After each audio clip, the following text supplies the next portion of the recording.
Good morning, Naftali. Morning.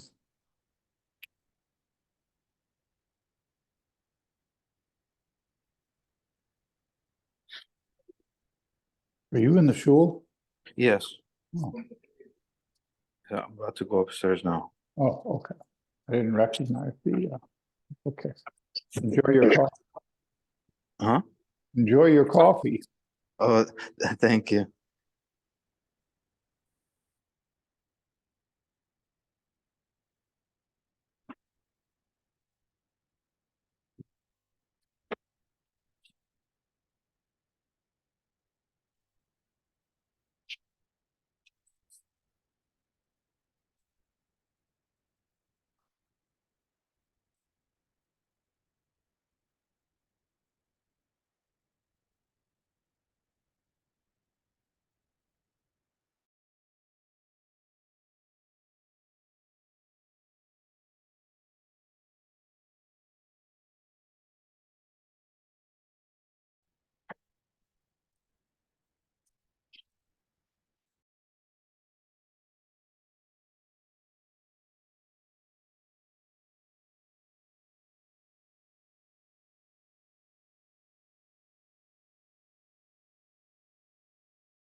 Good morning, everyone.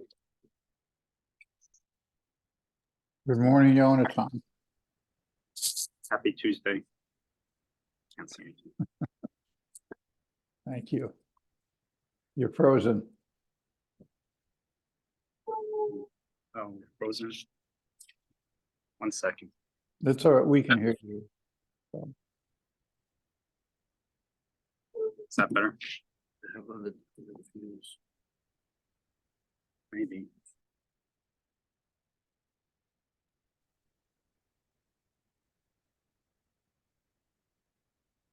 All right. No worries. We'll do our best here. So today we're on Daf Kus, Amid Base. We're going to start at the Mishnah. And I think Rav Eli Smith went through the Mishnah yesterday, but we're just going to go over it very briefly. So the Mishnah says, Tanan Semer Latsaba Lehikdicho Yora. In the case of one who gives wool to a dyer, and it was burned in a cauldron, so the wool in the cauldron is completely ruined. It's lost. It's no longer usable. Noten lo deme samro. The dyer gives the owner the value of its wool. Sva'o kaor im shevach yeter al hayitzia. If he dyed, however, on the other hand, if he dyed the wool in an unattractive manner, here they use the word kaor with an ayin. It's, let's say the dye did not absorb well in the wool, it's really ugly. And this improvement was not really even improved. It was actually the opposite. It was ruined. Does your Gemara change Kaor to Kaf Ayin? My Gemara is Kaf Aleph Vav. Oh, that's interesting. Mine says Kaf Aleph Vav Resh. That's what mine says, but you said with an Ayin, did you? Yeah, Rashi says that it's spelled with the letter ayin. It says, according to most Mefarshim, the word means ugly, Right. relating to a similar word spelled with an ayin. So I just quickly threw in Okay. something that Rashi brings down. But going forward, so notain lo et hayitzia. So if the improvement, the amount of value that the wool has increased by being dyed exceeds the dyer's expenses, notain lo et hashevach. The expenses, he gives him the value of the enhancement. So there are two, I suppose, key words here. The word yitzia, which is expenses, and the other word is shevach, which is an improvement or enhancement. And this is sort of the theme that we've been learning throughout these last couple pages. The Mishnah brings down another case. Litzboa lo adom utzba'al shachor. If the owner gave wool to a dyer, and let's say he wanted to dye it red for him, but instead the dyer dyed it black. Shachor utzvoa edom, or the dye, or to dye it black and he dyed it red, so vice versa. So Rabbi Meir says, Rabbi Meir Omer, notain lo dmei samro. The dyer gives the owner of the wool the value of his wool. Rabbi Yehuda says, im shevach yater al hayitzia. So here too, if the value of the shevach, the improvement, exceeds the dyer's expenses, notain lo et hayitzia ve'im hayitzia shevach. If the owner of the wool, if the expenses again exceeds the improvements, he gives him the value of the improvements. Notain lo et shevach, he gives him that value. So we see here that the original owner has a choice. The original owner would likely always choose to pay the dyer the lesser amount, either the lesser expense of the shevach, the improvement, or the lesser expense of the labor. Either case, the dyer is coming in a disadvantage. She's taking the brunt of the loss. Okay, so now to the Gemara. So umay kaor, what does the Mishnah mean by unattractively? That's a very subjective thing. Amar Rav Nachman, Amar Rabba bar Nachman. Rav Nachman said that Rabba bar Chana said kalbus. Kalbus is it's a Latin word. They're going to ask, Kamai kalbus. What does kalbus mean? Rabba bar Shmuel said, Amar Rabba bar Shmuel. He says, kafra dude.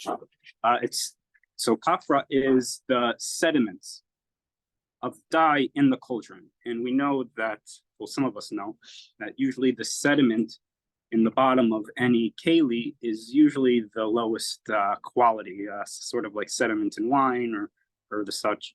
It's using such sediments can ruin a person's product or garment.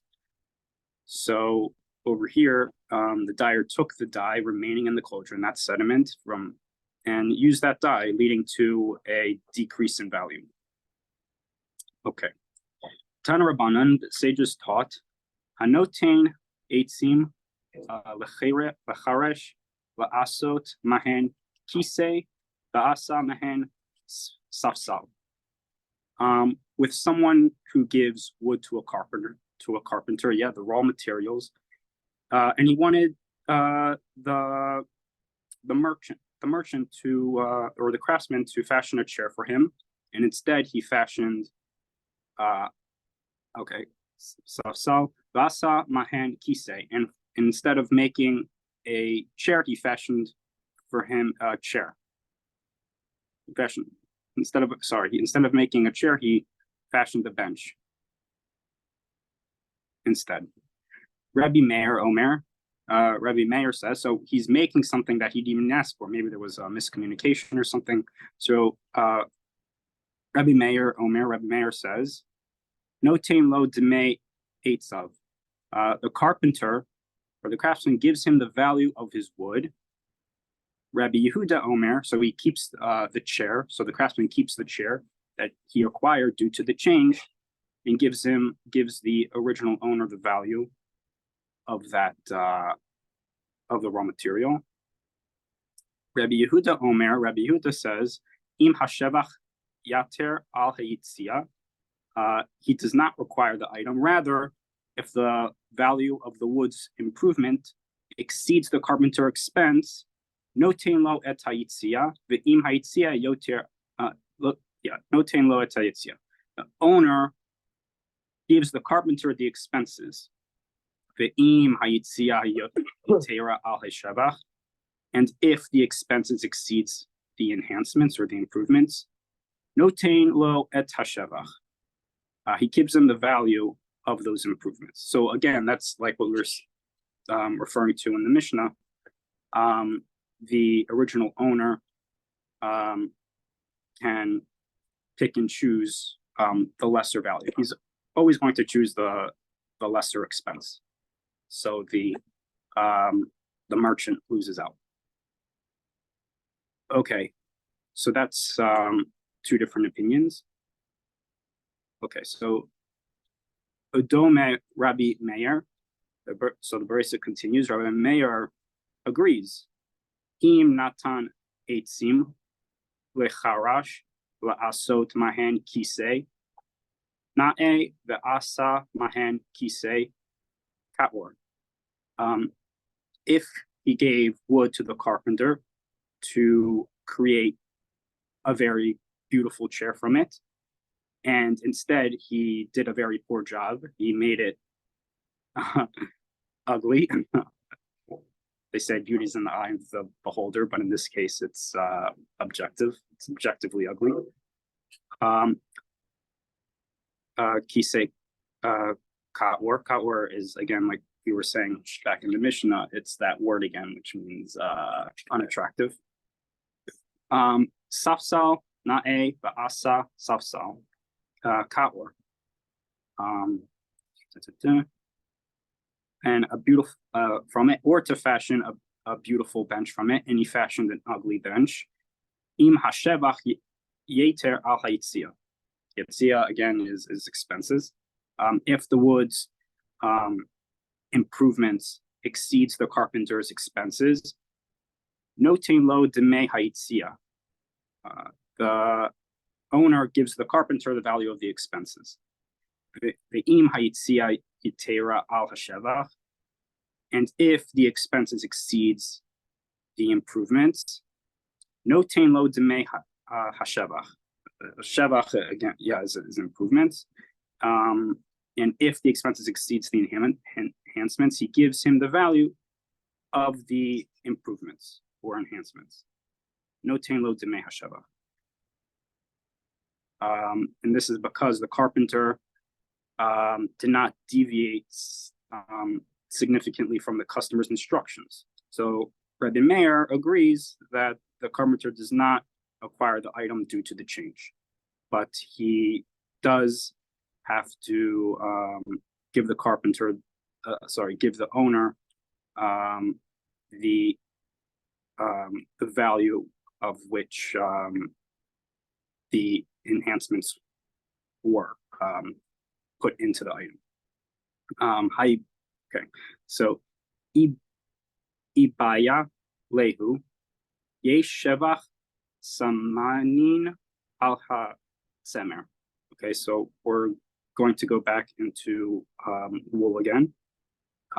So in connection with the halachic implications of making improvements or enhancements to a garment, there was a dilemma that was raised before Chazal.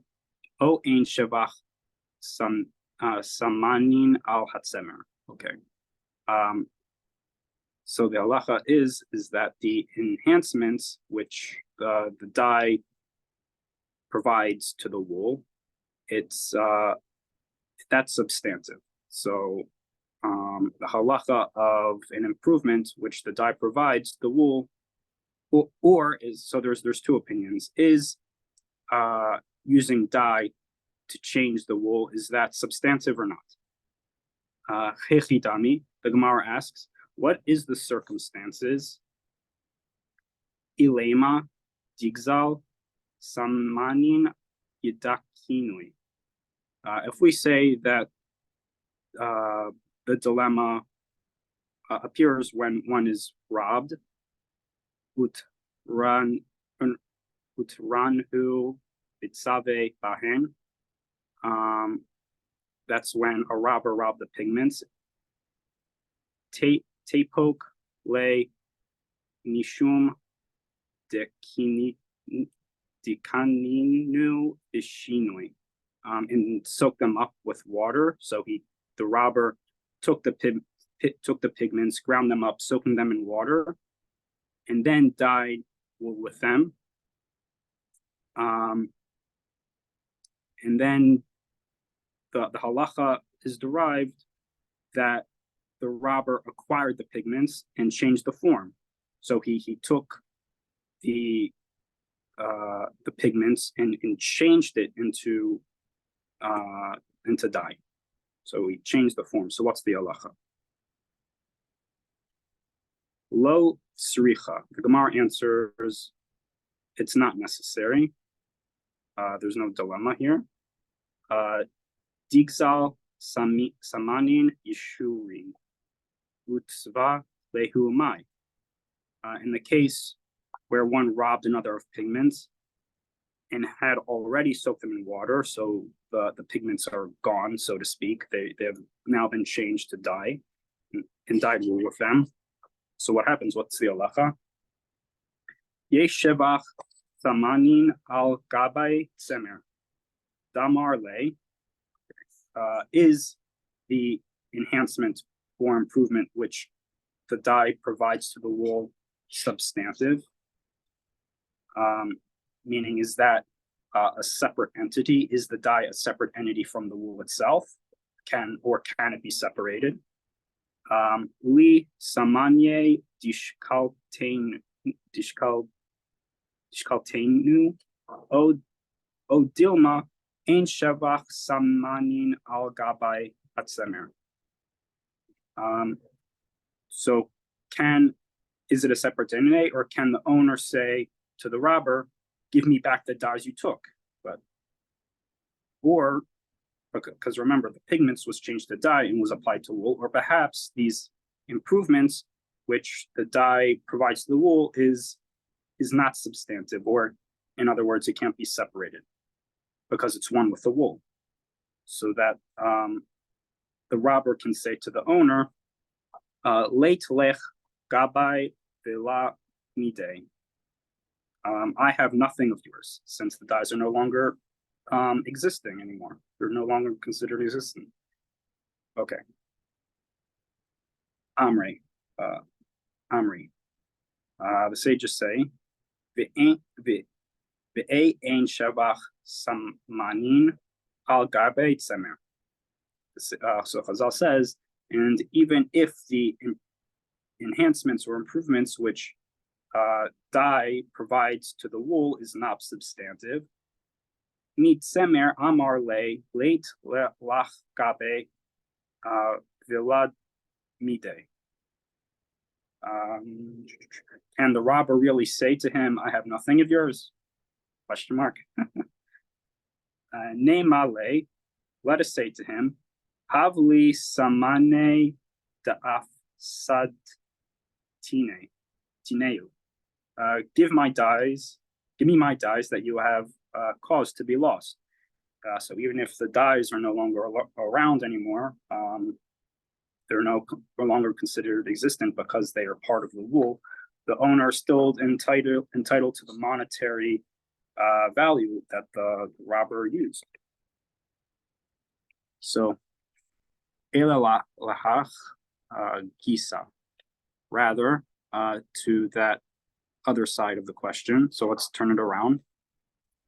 Ein shavach samanin al gabe hatzemer uve'ei shelume le. Is the halacha that like that with the enhancements which the dye provides to the wool is not substantive? Is it something that can be separated in its own entity? O dilma ye shavach samanin al gabai tzemer, and therefore the gana of the robbers needs to pay him. Or perhaps the enhancements which the dye provides to the wool is I just read that.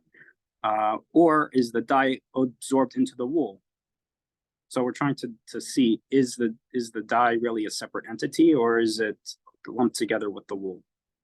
Can it even be distracted? And that's what we'll see. Hi manche kamach. The Gemara rejects this as well. Shikalin noi. Take them, this question mark. So the Gemara rejects this as well. Take them? Like, how is this possible?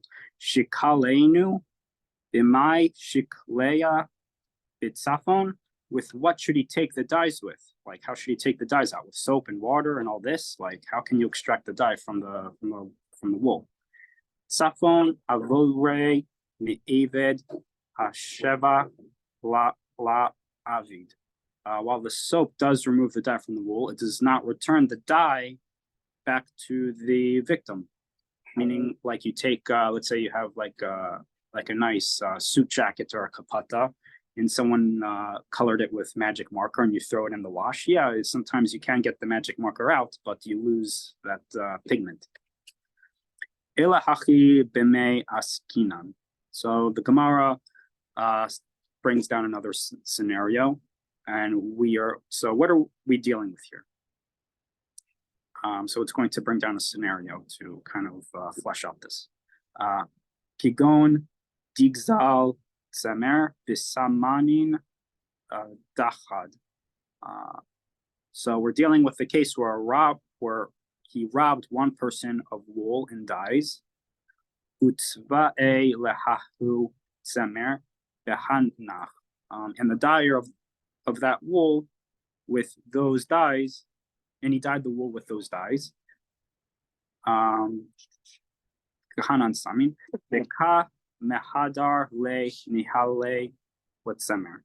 he is returning the dyed wool to him. Okay, so he dyed wool with the dyes, and he's returning the dyed wool to him. Yesh shevach samanin el gabai hatzemer.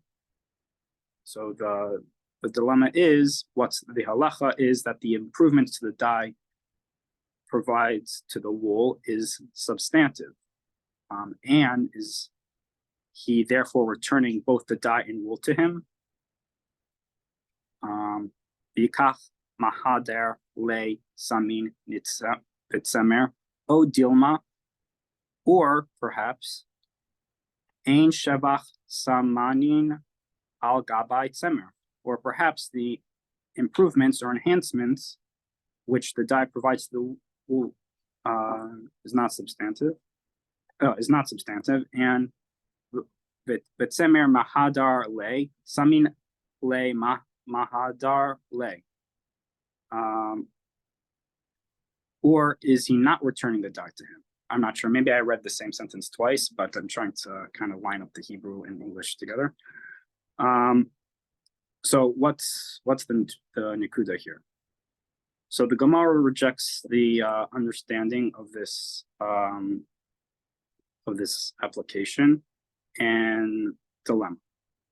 Amre, the sages say, dipok le diikar le nihale bidame. Let us say that we derive the halacha in the case based on the increased value of the wool for him. Le tziricha dizal zivea. No, we say it's not necessary to resolve this dilemma, in a case where the cost of the dye has depreciated, the ibat ema kigon shetzava behu kofa. If you wish to say that the dilemma is relevant in a case where he robbed another of dye and a basket and dyed the basket with dye, in which case the dye does not increase the value of the dyed item. Ravina Amar, the Gemara presents an alternative understanding. So Ravina says, Ravina Amar, Hacha b'mei askinan, with what are we dealing with here? Kigon ditzamer kechad v'samanin dachad. We are dealing with a case where the wool has that belonged to one person. V'ka'ate kof utzba'e lahahu tzemer b'hanach samanin. One person dyes that belong to one person, and a monkey came and dyed the wool with those dyes. So that's there's a term called a grama. I mean, there's a separate circumstance that happens that's out of someone's control. A monkey came in and dyed it. Damarle avli misana ne digabech ninu.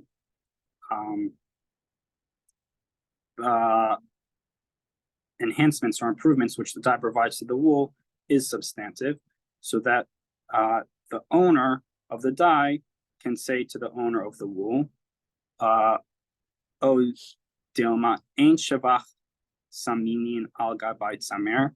So the amarle, so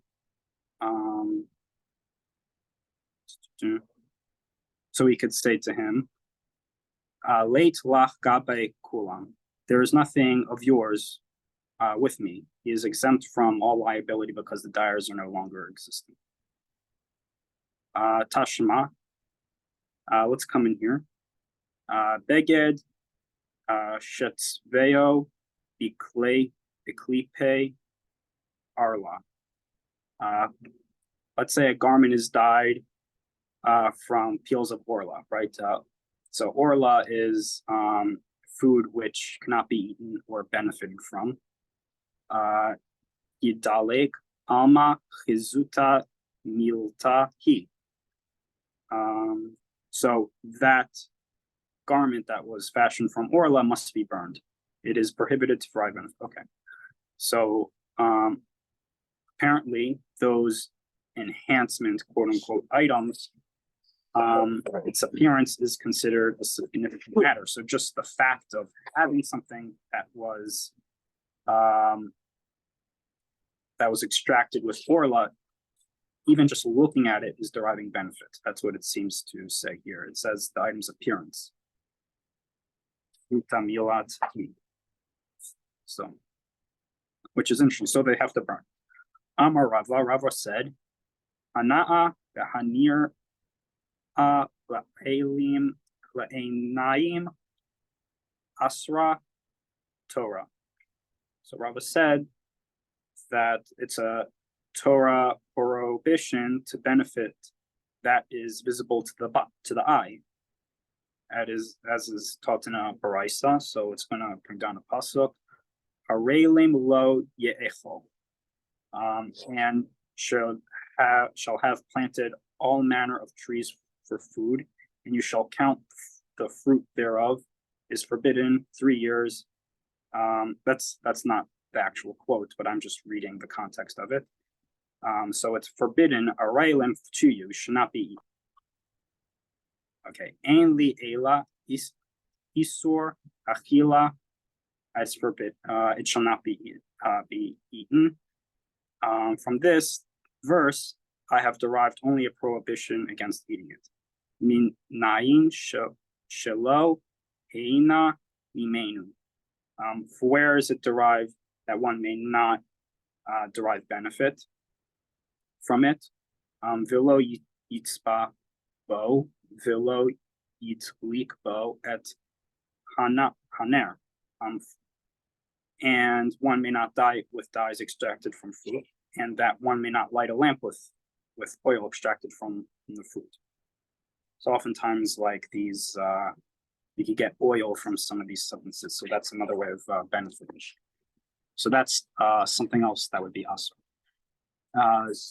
Talmud Lomer, the verse states, the araltem arlato et piroi. It says, quote, you shall count the fruit thereof, or lato, as forbidden, artem, that's asur.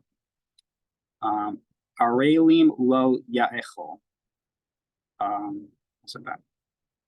L'rabot et kulam. It includes all of these types of benefits. Tashema, come in here. Beged shetzvao iklipe shvid. A garment that one dyed with dye extracted from fields from Shvis, which is a sabbatical year. Yidalik. We must burn it, because that's asur to use. Shane etem. So the difference there is that the amar kra tihya bahavaita tehei. The difference here is that the pasuk says that it shall be, quote unquote, teaches that it will always remain as is. It returns to the status of the sabbatical year. So even when you take, let's say, the orla, or you're taking some kind of ingredients from the shvis, the sabbatical year, it still retains that holy status, and it's still asur to benefit from. That seems to be my understanding. Rava Rame Tanan. The Gemara states that Rava raised a contradiction. Beged shitzvao biklipe arla. He learned in the Mishnah that a garment that one dyed with dye extracted from peels of orla must be burned. Yidalik. Apparently, alma dizuta miltahi. Apparently, this matter raised a contradiction. So there's a machlokas here. A bite tame, a quarter log of, sorry, I'm jumping ahead. So there was, let's see, damahi, durminan revi'it dam shenivla bevite. So there's a quarter log of blood, let's say from a corpse. Abai tame v'amre le. So that was absorbed into the floor of the house, this blood. Habayit tahor. So the status of the house is it's ritually impure because of the blood, because it's from a corpse. Philo pligi, and some okay, and these two statements do not disagree. Ham bichalim de haivu meikara ha bichalim de altu lis vaso. This first statement was in reference to kalim, vessels that were in the house on the outset. But before the blood was absorbed, this statement was referencing vessels that came into the house at the end. So afterwards, the blood has been absorbed. So nivla bichsot ro'in, if the blood was absorbed in the garment, im mitkabaset haksut biyotse mimena revit. So if the blood was absorbed in a garment and it is examined and the garment was washed and a quarter log, which is log of blood, emerges from it, Tame v'im lav tehora. It is ritually impure. The garment imparts ritual impurity, and all the vessels in the house as well. But if not, let's say there's less of a quarter log, then it is pure, and it does not impart tumah. Okay. Amar Rav Kahana. Rav Kahana said, Mikule revi'it shanu kan. Halacha from among the leniencies. That's a kula is a leniency. Bidam tevusa de Rabbanan. Of a quarter log is what is taught here, as the Mishnah is written in reference to the blood of submission. This is talking about a rabbinic law, tevusa Rabbanan. So the blood discharged from a body at the time of death, such blood is ritually impure by rabbinic law, but in general, a change in appearance precipitated by blood is significant. That's just what the Quran is bringing down here. Rava Rame Tanan. Rava raises a contradiction. Mimain hatsovein sifiche satim bekotze. We learned in the Mishnah concerning plants from among the species that are used as dyes. Yesh lahem shvi'it v'lid mehen shvi'is. The sfihin is there's a little picture here in the Quran. It's like woad. It's a type of flower. So this woad and safflower that they use to sanctify the shvis, the sabbatical year. Yesh lahen bior v'lid mehin bior.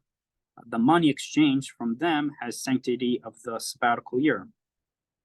Alma atzim yesh bahen mishum kirushan shvis.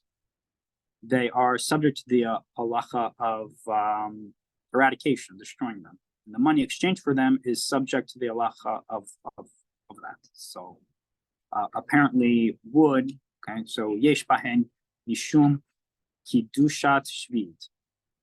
Apparently wood is a type of inedible growth, so that's subject to the sanctity of shvius as well. This is despite the fact that they're not edible. So that's regardless if they're edible or not, they're still subject to shvius in our asr to benefit. Or minai, and raise a contradiction from the Paresa. Ela kanim ve'ele gufanim shegibitan. With regard to reed leaves and vine leaves that one piled for storage upon the field, bechava al pnei hasadeh uliktan la'achila, and gathered it for eating. Yesh bahen mishum kidushat shvit. They are subject to the sanctity of the shvis, the sabbatical year. Le'etzim, and for wood. Ein bahem mishum kidushat shvis. They are not subject to the sanctity of the sabbatical year. This is like if someone took the wood and kindled them for fire, deriving benefit from them. It says, Ein bahen mishum demushat shvis. They are not subject to the sanctity of the sabbatical year. Apparently, wood or any other non-food production is not subject to the sabbatical year, so there's a difference of opinion.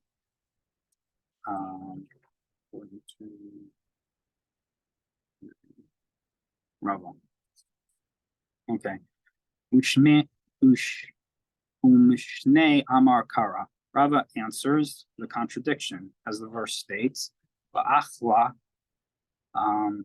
food for you.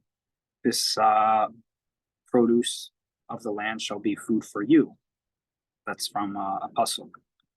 B'mei shehana'ato bivi uro shavin. So that takes effect only with regard to those items whose benefit and whose consumption coincide. The yitzu eitzim shehana'atan achar biur. Wood is excluded as its benefit follows its consumption. There's a note that says that the primary purpose of kindling wood is not accomplished with the burning of the wood, rather it is with the charcoal that heats the oven. Therefore, wood is not subject to the sanctity of Shvius.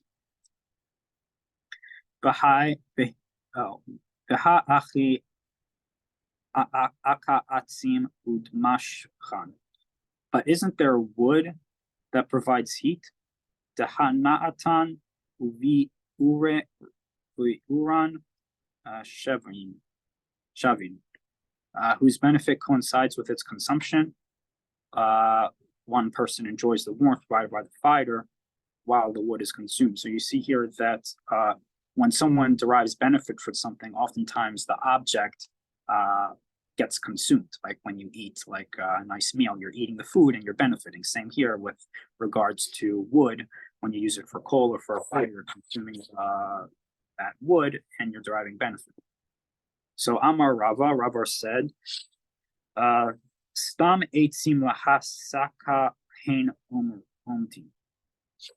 We're actually on the next page. Looks like we have finished the top. We can keep on. We can keep on going. I haven't studied the next page, but if anyone has anything that they also found while learning, not so sure about questions I can answer, I could try, but of course you can bring them up. Let's just keep going until we get to the next sugya. Okay, Sidam eitzim lahasaka hein omdi. So unspecified wood exists for fuel, such as charcoal from its consumption. Amarav Kahana says, the eitzim lahasaka tanehi, kindling wood during the sanctity of Shvius is disputed among Tanei. Tanei, ein mosrin peirot Shvius lo mishra lo lichvuse. One may not transfer the sabbatical year produce to another person, neither for soaking nor for laundering. Rabbi Osei Umre, and Rabbi Yossi says, Notnin peirot Shvius litoch hamishra ulitoch. One may transfer to another sabbatical year, litoch hakvuse, to the sabbatical year produce for soaking and for laundering. So that's mutar if you're doing that for soaking and laundering. My tame de Rabbana. So what is the reasoning for the statement of the rabbis? Amar Kra, the verse states, Lahachla velo limishra,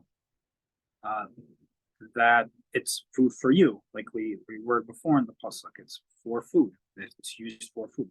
Lahachla, okay. Velo lichvusa ve'Rabbi Yosei Omer. Amar Kra. So, but not for laundering. So, Amar Yossi, Rabbi Yossi says it is permitted, as the verse also states, for you.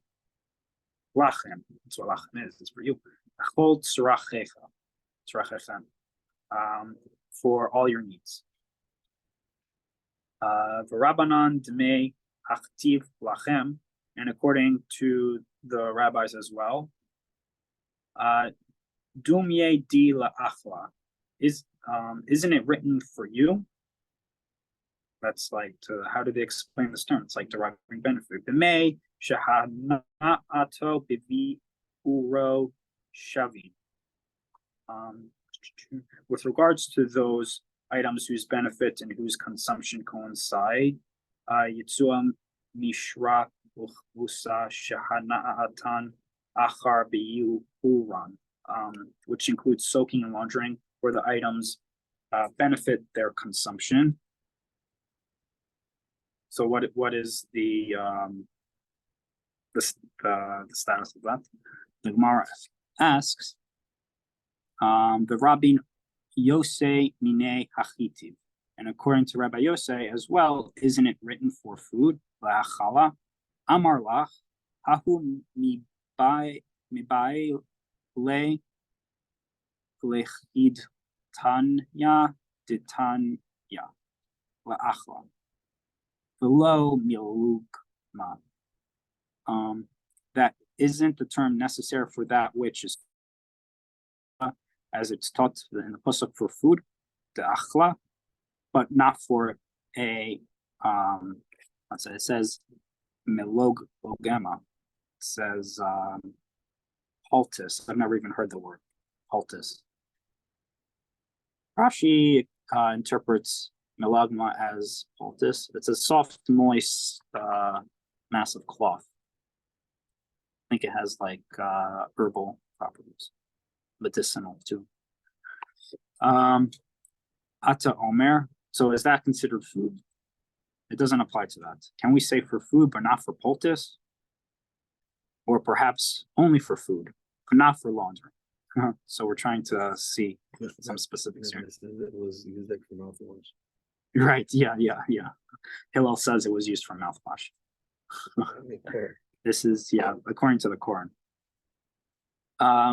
B'shehu Omer Lachem, laundering for you is already stated.